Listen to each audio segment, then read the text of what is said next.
hello. These are my shameful hands. I'm Bay Mud, and I have a confession to make. This one is hard to admit, but after years of saying I'd never do it, even going as far as joking about those who did, I finally caved and got into Eurorack.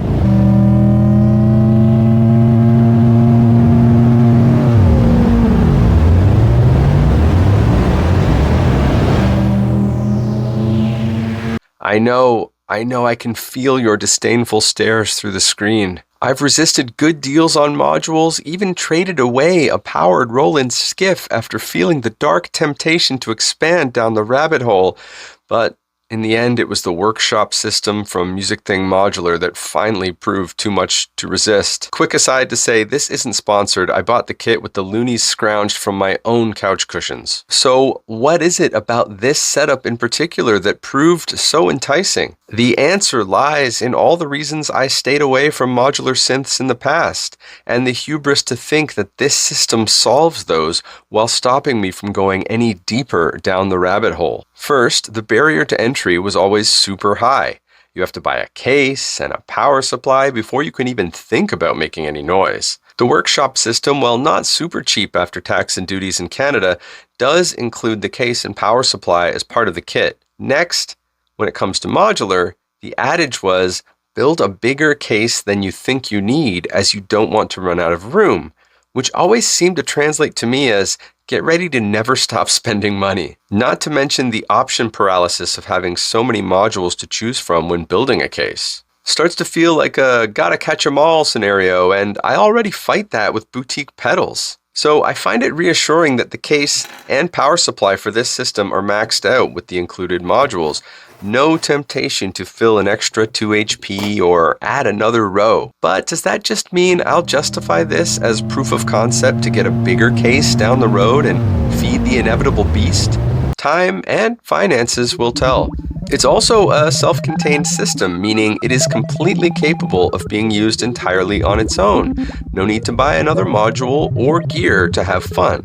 Though, curiously, it doesn't come with any patch cables, which surprised me in a standalone kit people recommend as a beginner modular setup. I've got some on the way, but I've had to steal these from my Pluto for now, leaving that poor little guy naked and unpatched. I've been enjoying learning the ropes by limiting myself to just a few of the modules and only engaging the computer module with the included program cards sparingly, as you can have fun with just what's here.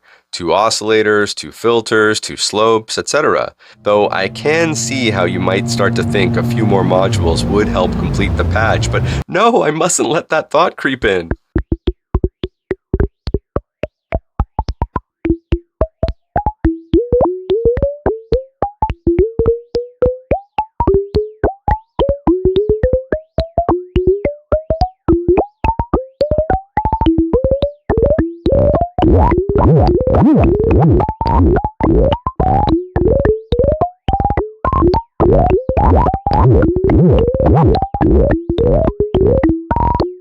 Some people have suggested this system needs VCAs or such and such a module, or that slopes are no substitute for dedicated LFOs. But one of the other benefits to being new to modular in general, and not going any deeper, I promise, is that I don't know what it's missing and can just have fun. Also, limitations breed creativity, as they say. It's just when those limitations lead to temptations that I'll have to watch out for. My wife does tell me she finds me up at night sleep browsing Eurorack listings on Marketplace, but I'm sure it's nothing to worry about. Hopefully it will help that the workshop system has some handy ways of integrating with external non-modular gear that I already have, like pedals via the dedicated Stompbox send and return.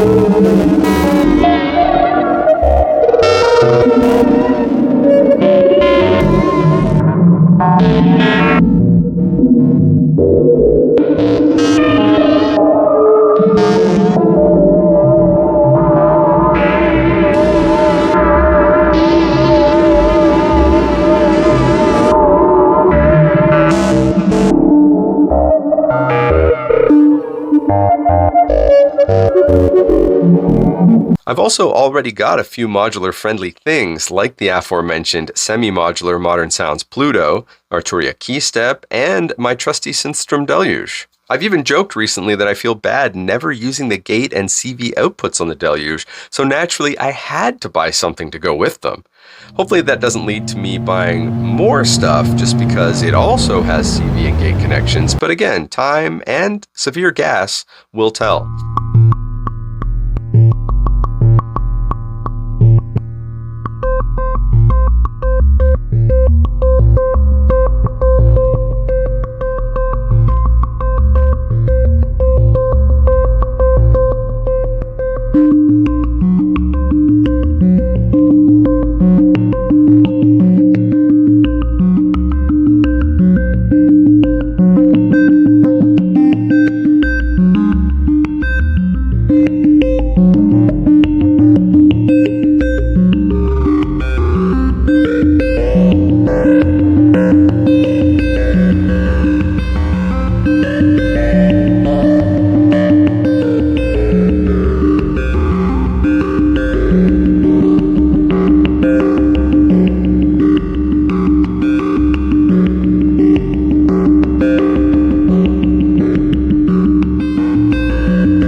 Of course, if you know me, you also know I'm a sucker for a good user community, and much like the Deluge and the Woofbox, the workshop system has a great Discord full of super creative, talented, and talkative folks. In fact, a lot of those users have made excellent programs to run on cards for the included computer module, which was a big selling point for me, as it means the system can basically become whatever I want it to be at the time. But here's hoping that doesn't reintroduce some of that option paralysis I was worried about before. For example, the included Reverb card gives the system a dose of atmosphere while also allowing it to be controlled via USB MIDI.